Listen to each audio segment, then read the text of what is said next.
question I often get asked when people are trying to embark on an innovation program is, how do you create an innovation culture and how important is that culture? If we step back and think about culture, it's really a set of attitudes and behaviours, the sort of way we do things around here.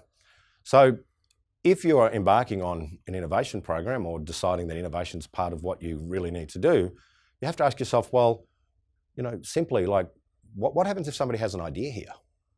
Do we say, that's not your job to think about that, go back and do what you're doing? Or do we say, hey, that's a good idea, how can we think about that? Do you create time and space for your employees and your customers and even your leadership to say, let's step back and think about what big changes are going on and how do we approach these? Now, if the culture is one that it's sort of 100% zoomed in focus and nobody's allowed to lift their head and think differently, well, it's going to be really hard to get innovation happening. Or if somebody does have an idea and the boss says, you know what, that's not your job, nobody else is ever going to come up with an idea because they're like, hey, we're not supposed to be doing that. So as an organisation, this is where leadership comes in. You need to think, firstly, what is our current culture? What are our attitudes and behaviours? How do we value knowledge? How do we value learning? Do we engage broadly with our customers, our suppliers, our employees, or do we tend to just have transactional relationships?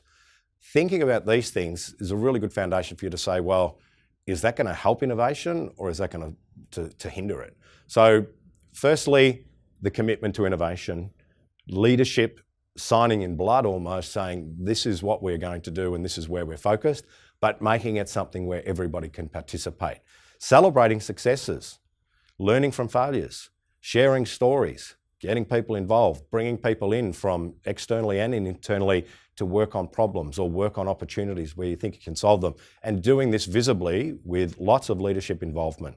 Communication's a huge part of it because oftentimes in organisations we've all been through the sort of cycle of the yearly strategic planning workshop where we have the brainstorm session, write down 10 ideas, commit to 3, do nothing, come back next year and do the same thing. It's like, well, we've got to commit to execution and really celebrate those people who are taking on risks and leading. Innovation can be tough in an organisation, and particularly when you start, oftentimes you're going to find that you fail more often than you succeed.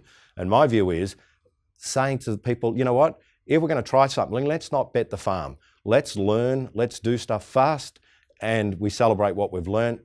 And if you can keep doing that at a high rate of iteration, what you'll start to find is you get good at it, people become engaged, your place, your workplace becomes a place where people want to work, your organisation, your employees and your customers start talking about you and talking to you about how they can innovate with you. So the key things about culture, think about what your current attitudes and behaviours are now and what needs to change, make a commitment and start doing.